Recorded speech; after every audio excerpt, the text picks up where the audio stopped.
Hi there, everyone. Welcome to the Daily Gardener. I'm your host, Jennifer Ebling. It's the 18th of April.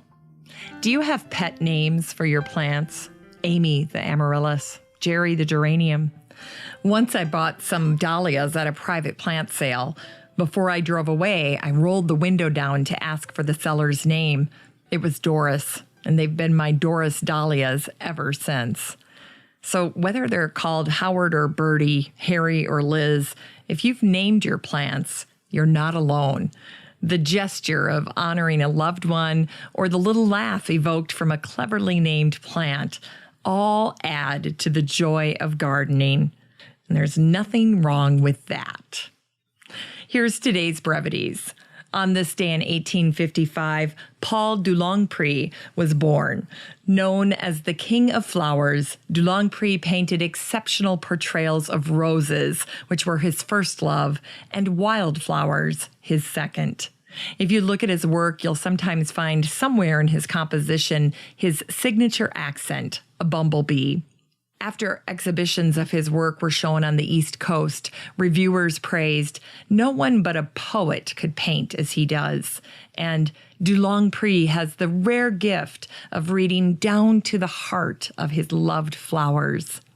De Longpré was raised in northern Paris. His father left the family early on, which was a hurt that de Longpré hid from reporters, telling them that his father was dead. After marrying the delightful Josephine Estevanard, de Longpré was mentored by François Rivoire. Following in his footsteps, de Longpré's mastery of watercolors are said to rival the richness of oil painting. When de Longpré lost his savings in a Paris bank crash, he immigrated with his wife and their children to the United States, ultimately calling Hollywood their home in 1900. At the time, Hollywood was brand new, just west of Los Angeles. De Longpré built a lavish Mission Revival-style villa, and it quickly became the most famous estate on the boulevard. On the property, de Longpré planted over 4,000 rose bushes, the muses for his work, and he turned the main level of his magnificent home into an art gallery. The place became a sensation, a hub for elites, and a tourist destination with over 8,000 visitors each month. After creating more than 2,000 paintings, de Longpré died in 1911. Josephine and the girls sold the house and sadly agreed to a final exhibition of de Longpré's work, which included his masterpiece, the Cherokee Rose. 13 years later, the architectural wonder that was the de Longpré Villa and the lavish gardens that surrounded it were all demolished. And if you look on Google Earth today, you'll see that the land was used to make room for commercial buildings and parking lots. On this day in 1737, Swedish botanist Elsa Beata Bunge was born. She was a pistol. Married to the handsome Swedish Count Sven Bunge, she was a passionate amateur botanist.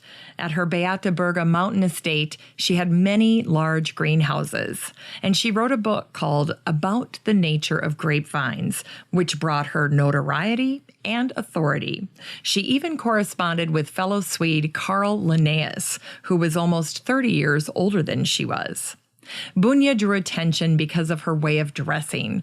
Like the women of her time, she wore a skirt, but she distinguished herself by dressing as a man from the waist up. When King Gustav III inquired about a strangely dressed woman at the Royal Swedish Opera, Bunge sent a reply to him. "Tell His Majesty that I am the daughter of statesman Fabian Raeder and married to statesman Sven Bunge." On this day in 1918, Maryland selected the black-eyed Susan as the state flower. The Baltimore Sun, among many others, was not in favor of the black-eyed Susan selection, and they wrote dismissively about it. Here's an example. Susan came to Maryland, not on the Ark or the Dove, but a migrant from the Midwest, mixed in clover and hayseed. Before the plant received its common name, there was a song by John Gay called The Black-Eyed Susan, and it was popular in British maritime novels. The song tells a story, a love story, between Susan and her sweet William. Today, their stories continue, folklore sharing that Black-Eyed Susans and Sweet William shared the same bloom time to celebrate their undying love for each other. Here are a few verses from the song by John Gay. All in the downs the fleet was moored, the streamers waving to the wind. When Black-Eyed Susan came on board, oh, where shall I my true love find? Tell me, ye jovial sailors, tell me true, if my sweet William sails among your crew. William, who high upon the yard rocked with the billows to and fro, soon as her well-known voice he heard, he sighed and cast his eyes below. The cord glides swiftly through his glowing hands, and quick as lightning on the deck he stands. Oh, Susan, Susan, lovely dear, my vows shall ever true remain. Let me kiss off that falling tear. We only part to meet again. Though battle calls me from thy arms, let not my pretty Susan mourn. Though cannons roar, yet safe from harms, William shall to his dear return. The boatswain gave the dreadful word, the sails their swelling bosoms spread. No longer must she stay aboard. They kissed, she sighed, he hung his head. Today's book recommendation is from Studio O. It's actually a journal that I ran across this past weekend, and it is so pretty. It's a hardcover journal, and it's called the Capture Life Moments Cactus Journal by Studio O. And Studio O offers all of these beautiful collections. They specialize in journals, but they also put together all kinds of decorative home accessories. But I think that their new line of cactus products will be a sure hit with gardeners. Anyway, you can get the link to this product over on the show notes, but you also might come across it in some of your fine gift stores in your area. For today's garden chore, plan how you will honor Arbor Day. Find the best place to source saplings in your area and increase your tree diversity by planting a Kentucky coffee tree. And here's something sweet to end the show today. As you heard, the story of Longpré is quite enchanting. And there are two images in particular that stuck with me. The first is a quintessentially French image. Longpré is riding his bicycle, pedaling out to the garden, and he's got an easel on his back and a hat on his head, and he's making his way to paint the flowers he loved so much. The second image is a photo of Longpré in the garden with his little daughter Pauline. I ran across an article in the Overland Monthly that gave a little more context, a glimpse into their relationship. It said, Longpré's youngest daughter is a bright little miss about 8 years old. If you ask for her name, she will say it's Pauline, but the only name she has ever called at home is Joujou, the French word for toy or plaything.